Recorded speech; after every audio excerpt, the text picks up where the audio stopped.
All right, I'm going to try it again. I don't know if you can hear me. We had some audio problems last time I clicked the live button. So hopefully you can hear me. We can hear you. All right. Okay. All right. I thought I did everything correctly, but maybe not. So cool. I think we've got HD now too, which is not necessarily a better thing considering the subject matter involved. But what's going on, everybody? Thought I would come on very randomly today. No guff. A no guff live stream, of course. No guff. And I just wanted to answer some fantasy questions. Honestly, I'll answer any question you got about the fantasy footballers in general. Any Brooks-related questions, any Al Borland questions. And we'll hang out. We'll hang out for a little while. So it'll be fun. We've got YouTube coming in. We got Twitter coming in. No guff. No guff allowed. No guff permitted. Going to answer some fantasy questions. So if you've got them, send them in. If you've got questions about the show, if you've got questions about Brooks's personal life, those are the three subject matters of which I am an expert. And we'll let some more people filter in here before I get started. Doing a special promo, a no guff promo, as you can see. You can check out the Ultimate Draft Kit at ultimatedraftkit.com. Many of you have it. So one other thing I'll ask is if you do have the Ultimate Draft Kit and you don't have a question you want to ask, you can send in maybe your favorite part, and we can share some of those with the listenership as well. And I know that we'll be talking some Antonio Gibson on Monday. And I can share my take on Antonio Gibson right now. That way, because I'm very far away from Mike and Jason, wherever they are, probably together, holding hands, skipping around, talking about Antonio Gibson. But my take is that, look, if you watch the film on Antonio Gibson, this is one of the most dynamic players that you've ever seen in college. And yet the situation you have in Washington is one with a very deep running back room. Not as deep anymore with Darius Geis gone, but you still have Adrian Peterson and Peyton Barber and J.D. McKissick and Bryce Love. And you have a player in Antonio Gibson that is very talented, a Percy Harvin-esque type of player. And when you go back and you look at what Percy Harvin did, he had seasons with 50, 60 rushing attempts to go with 50, 60, 70 receptions. Also, Antonio Gibson, a dynamic kick returner and a special teams guy. I think that we'll use him in that way. He has 33 lifetime carries in college. That is not a lot. In fact, it is about 7 times fewer than Phillip Rivers had in college. So not a fair comparison, but the point is Antonio Gibson has had a very small amount of run as a running back in college, and he only played 2 years. He had something like 77 total touches, opportunities at all in college. The film is unbelievable, but this is the kind of player that you use as a Swiss Army knife, as you use here and there, and you're not going to give a guy like that the workload in year one. Could he earn that potentially? Maybe, but Bryce Love is a very talented player coming off of the ACL injury, drafted with similar draft capital, a 4th-round draft pick, 2,000-plus yards in his junior season. And so there is going to be an opportunity for Gibson. I don't think it's going to equate to something that gives you a top 24 performance this year, but I am the cold water of the group. And if you're still hanging around because you love Antonio Gibson and you can tolerate that, then cool. But that's just my take. I think he's going to have some monster plays in this offense. I don't think there's almost any chance for him to be the guy, and not in year one, not in any totality, not in any predictable sense. But it doesn't mean he can't have big games, and I think he can earn a role over the course of the year. But 33 career collegiate carries, he's going to take some time to develop in the NFL, and I think Bryce Love's pretty talented and will have an opportunity as well. So we're going to jump into some more questions. Yeah, no guff at all. Oh my gosh, the questions are rolling in. Are people ready for fantasy now? Are people prepared? Let's start here with a very no guff question. I like this no guff. Give me the straight answer, please. Full point PPR. Who do I take, McCaffrey or Thomas. I think maybe you're overthinking this. This is Christian McCaffrey at 116 receptions last year. He is a wide receiver and a running back. So yeah, you take Christian McCaffrey. No guff allowed. No guff permitted. All right, let's go jump into another one here. Question, more Antonio Gibson talk. Is Gibson Cohen 2.0? No, he's not. He's 6 foot. He's 220 pounds. In fact, he compares physically closer to Joe Mixon than Tariq Cohen. So Antonio Gibson's actually a pretty big player. But he's right now in camp. Gibson is spending as much time with the wide receiving core as he is with the running back core in terms of the meetings. And he's a player that can do both very well. He was, 33 carries, like I said, in college. So, no, he's more Percy Harvin than he is Tariq Cohen. And he's great. He's a great player. But obviously drafted in the 3rd round. Not everybody looked at him like he was going to be some kind of bell cow type of running back. And I think, this team was dead last in scoring last year too. So there's some things he's up against in terms of establishing a role. It's an interesting question. Can you dumb down what fantasy football is for me?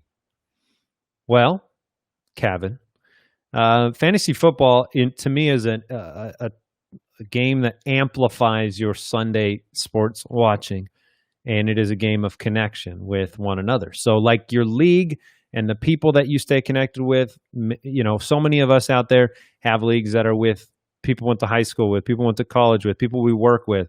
It is a touch point for connection between people. And a lot of the times, fantasy football players get bogged down in, it's stats and analytics, and it is fun for that. And it is really fun for the kind of like ADD person that wants to refresh their phone all day long.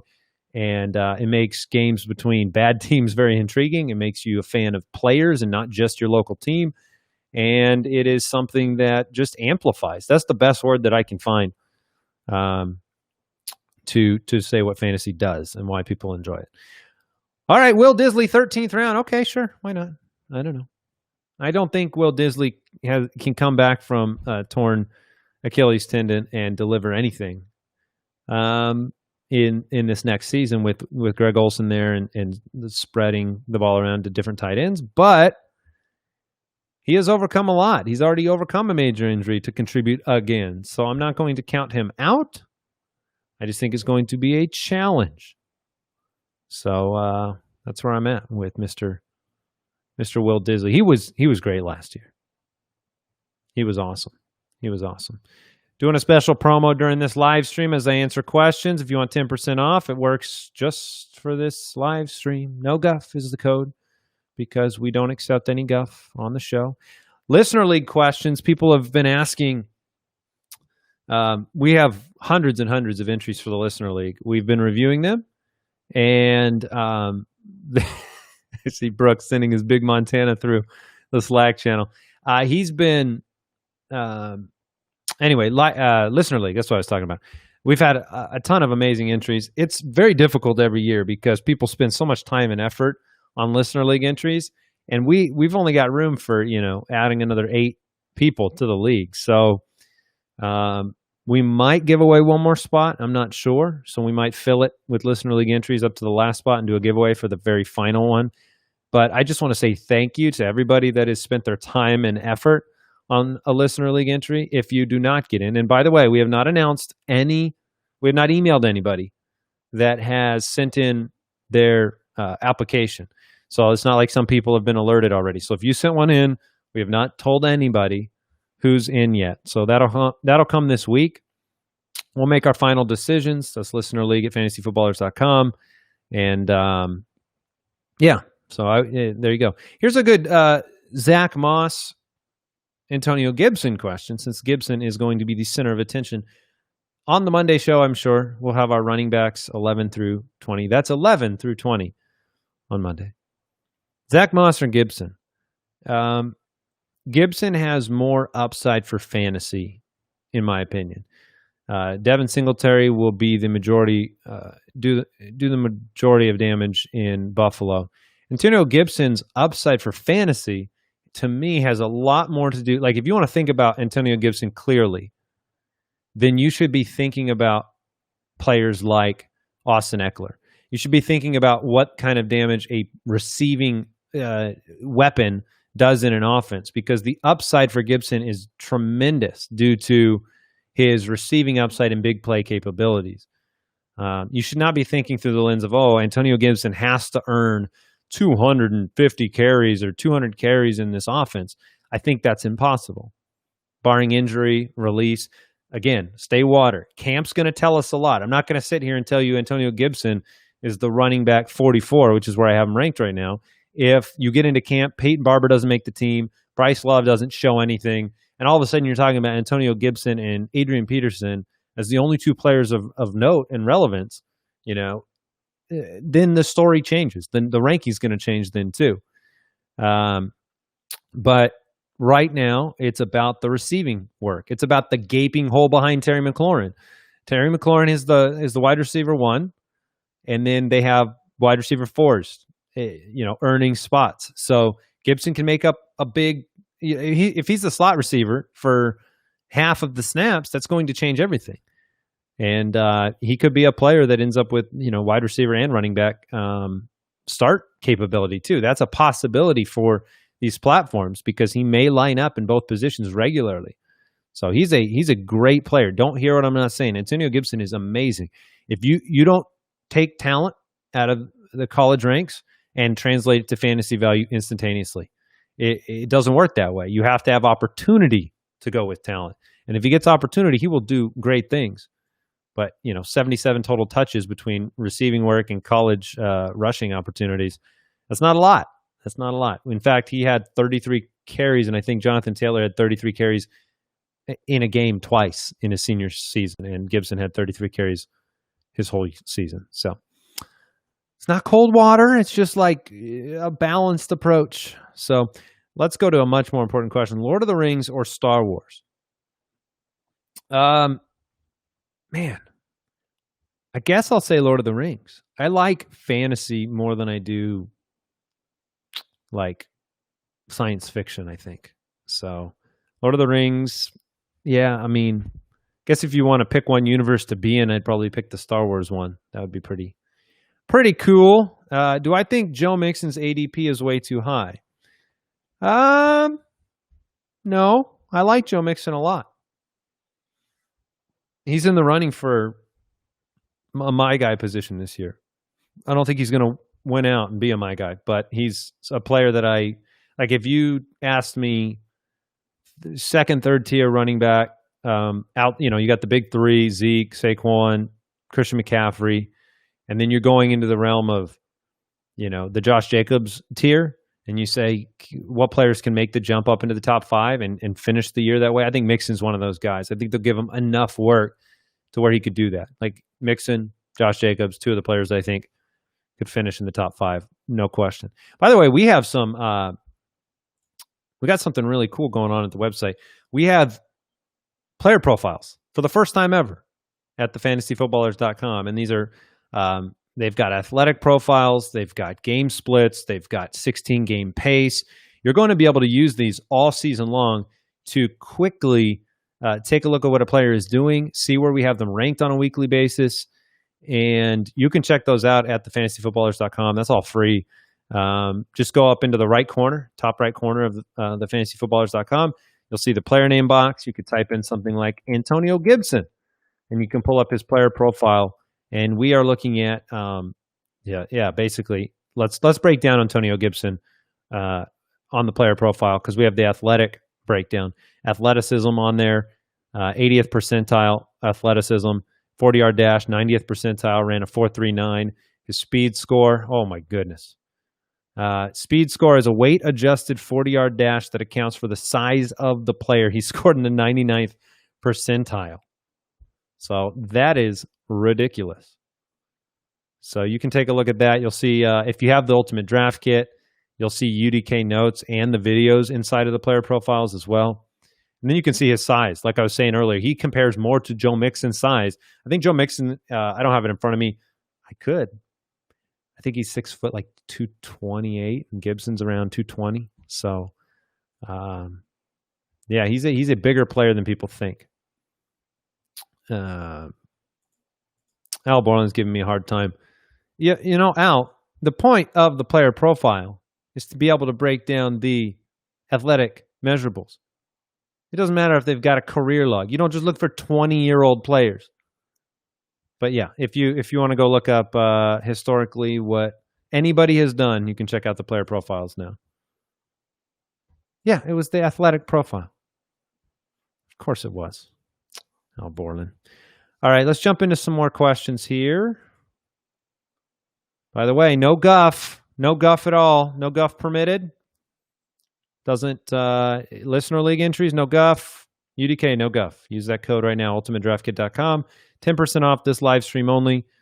All right, Kyle wants to know, I drafted Kyler, Hopkins, and Drake. Should I be worried? Should I be worried? Kyler, Hopkins, and Drake. That's an interesting one. Probably not. I mean, independent of each other, of having them together in a group, you want any of these players. I mean, Drake is a first-round pick in many leagues. Hopkins, one of the best receivers in football, and Kyler is a breakout candidate to take a tier jump at the quarterback position. The only risk you run with combining them in this situation is just, the Cardinals have a bad week and you're in big trouble. And the Cardinals are going to have a bad week or two. I mean, you don't have a guarantee with this younger offense with Cliff Kingsbury, Kyler, not to have a bad week. And so this is riskier than like a Patrick Mahomes, Travis Kelce, Clyde Edwards-Helaire stack to me.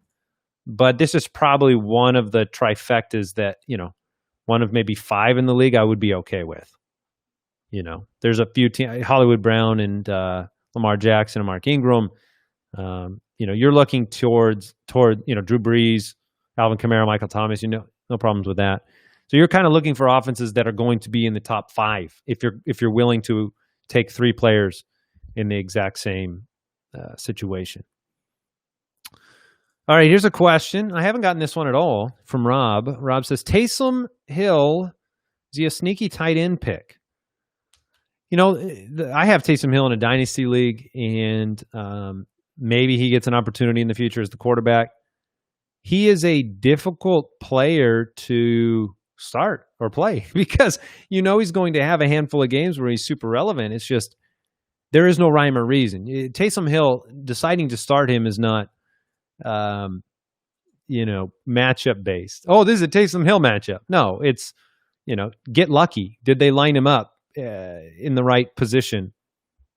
On this play, and it doesn't matter who he's playing against or the situation. So they use him just randomly. I mean, really randomly to the fantasy user. You don't have a game that you can match Taysom Hill up. So could you get lucky? Of course. And Taysom Hill is a part of this offense. So, maybe it's 50-50 this year. That's kind of the best you could hope for.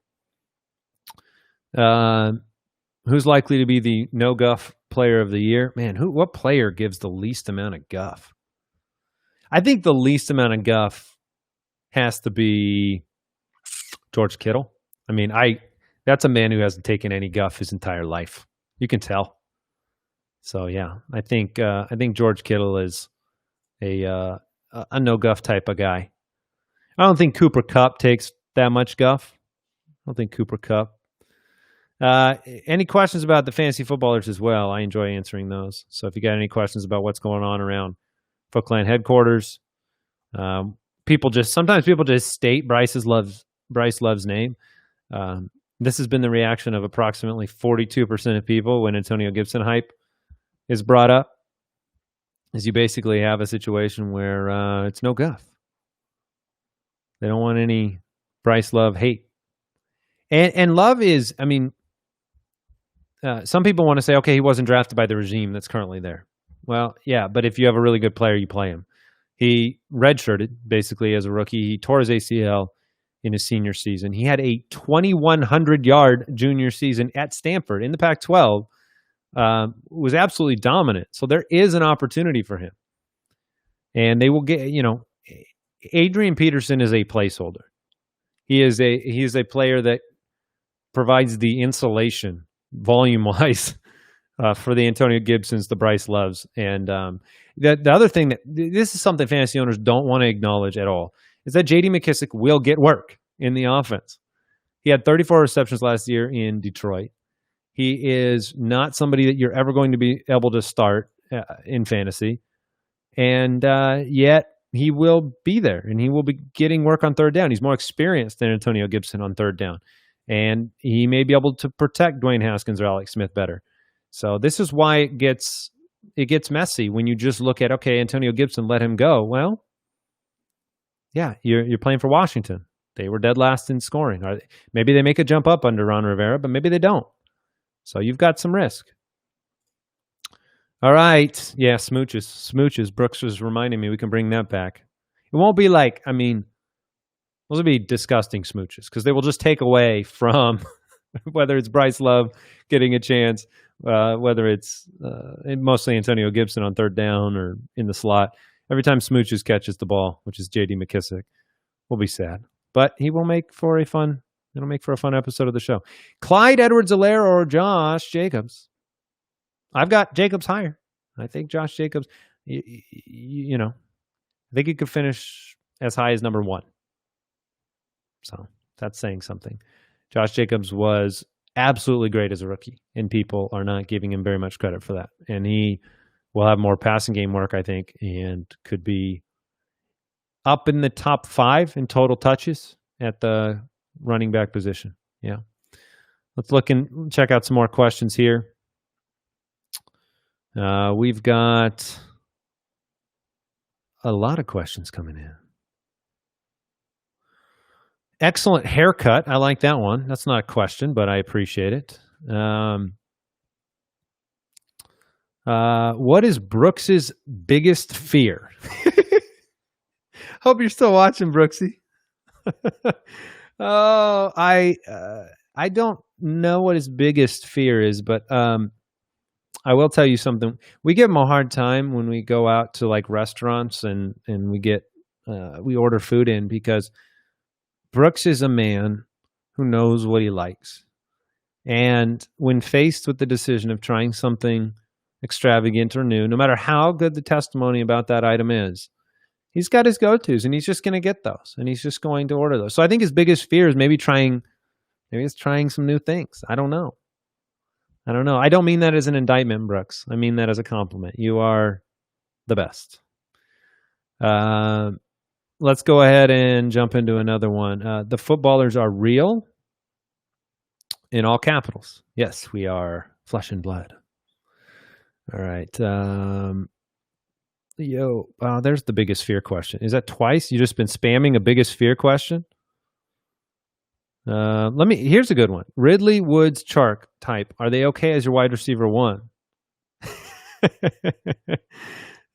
Brooks finally heard. I love the delay. Brooks heard it and he said, "Give me that club sandwich." That's right. You need to take him to a place where some of the staples of his ordering aren't available. Like we need to take Brooks to a really fine dining restaurant where the club sandwich is just it's not a menu option. There's like 8 non-club sandwich items. That's the trick. That'll get him. That'll break you out, Brooks.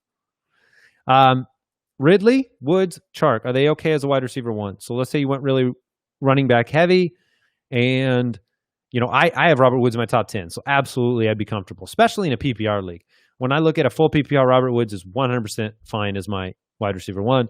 DJ Chark, I do think you're towing the line there. I think he could be all right. Same with Ridley. Both of those guys are potential. They have the potential to be fine as wide receiver 1s, but I'm not certain that you'll get the level of consistency you will out of some of the others. So those are right on the line. I know Chark would be somebody that Jason and Mike, they both 100% believe would be fine as a wide receiver 1. So, and I think it's possible. I do. I think it's possible.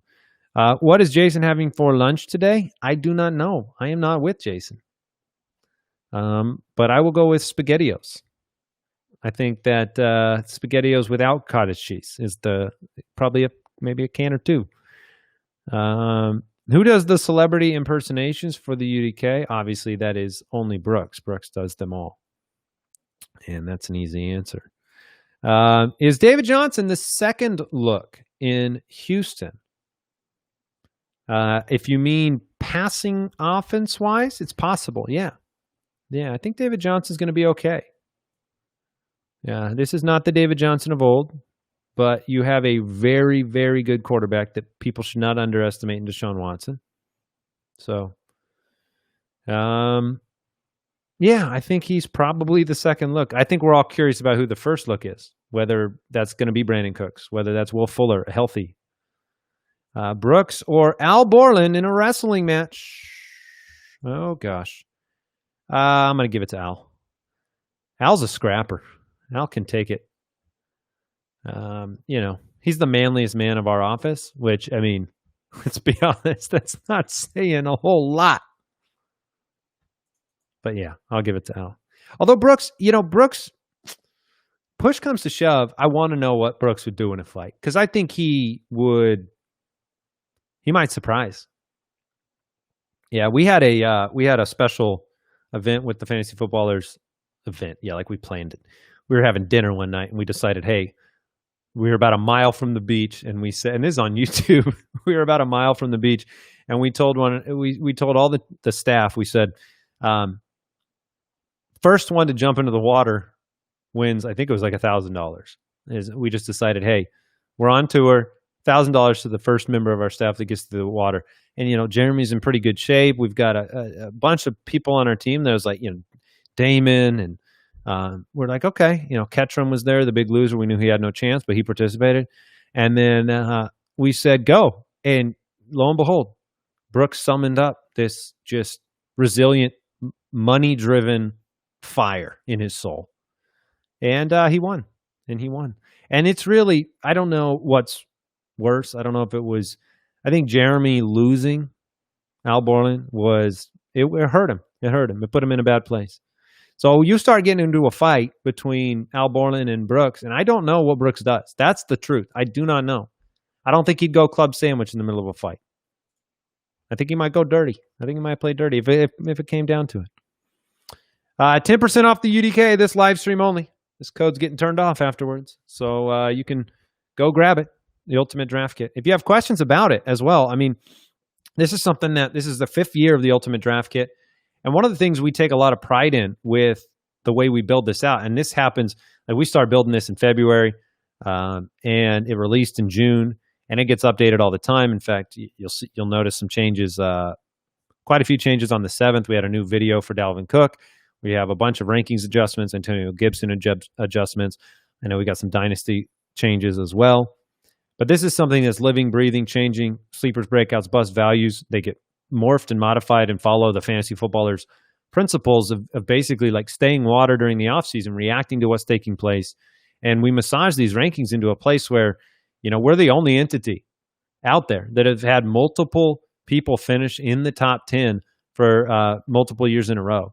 This is something we take a great deal of pride on. And it's not just, accuracy on your projections is only a piece of the puzzle, because you can be really accurate about that, but not know how to maneuver in your league or have the context of your league mates and make trades and transactions. So we try to kind of bring you that holistic picture. But the Ultimate Draft Kit is something we're really, really proud of. It's our kind of banner product. We spend all off season on it.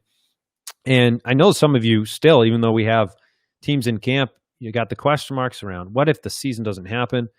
One of the things we wanted to do was give you peace of mind about that. If the season doesn't happen, if they don't start on week 1, we're just going to give you another UDK for next year. And all the work has been done. I mean, this has been done and being done. And so you'll just get another UDK for free. You'll get a 2-for-1 on that if there's no season. So we're kind of ensuring that for you if you need to jump in there.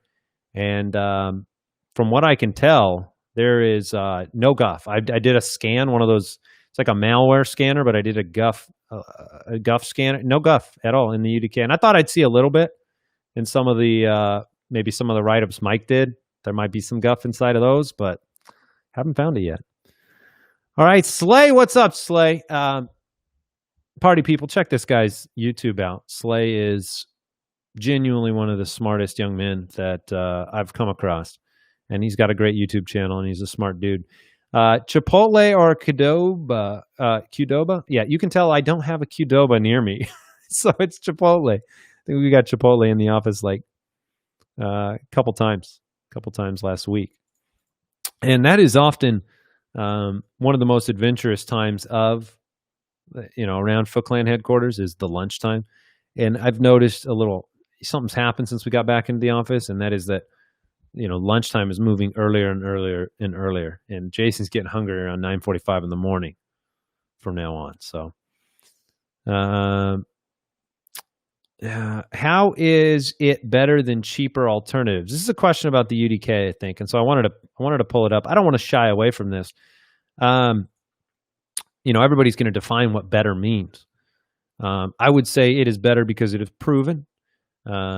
This is something that third-party fantasy football calculator, they put out a survey a couple of years ago among league winners, those that actually won their leagues, and the Ultimate Draft Kit was the most commonly used tool among league winners.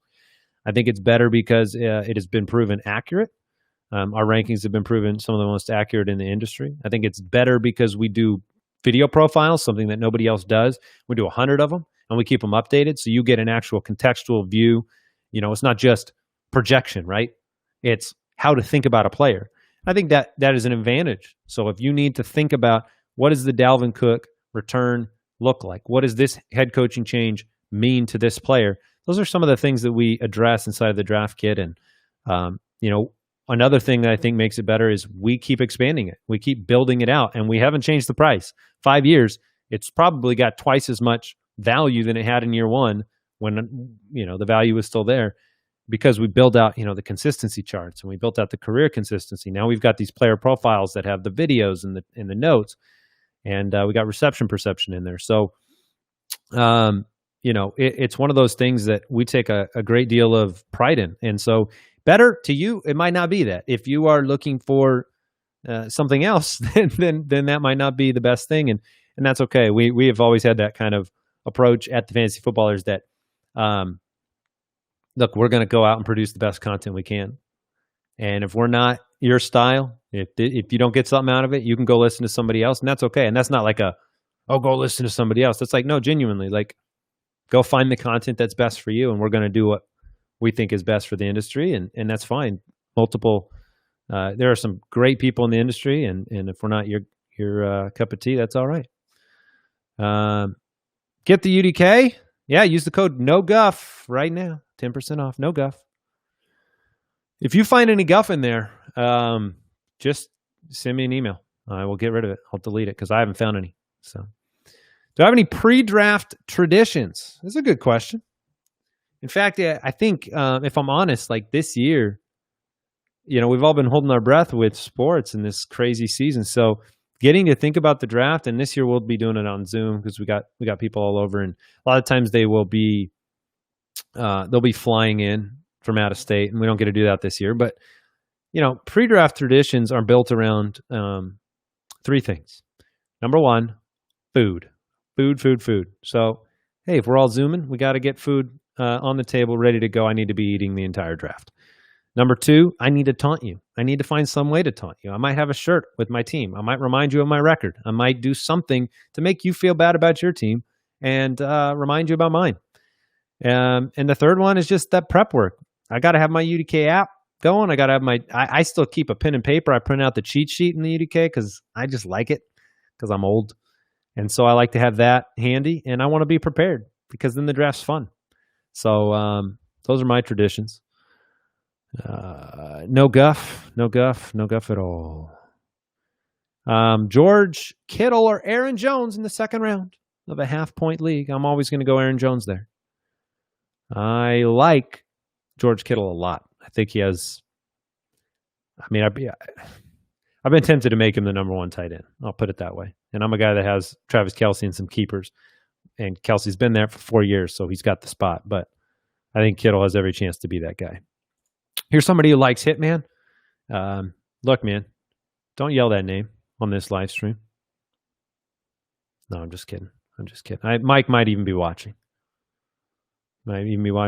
Fun Mike Wright story. You can see this over my shoulder. Both big Back to the Future fans.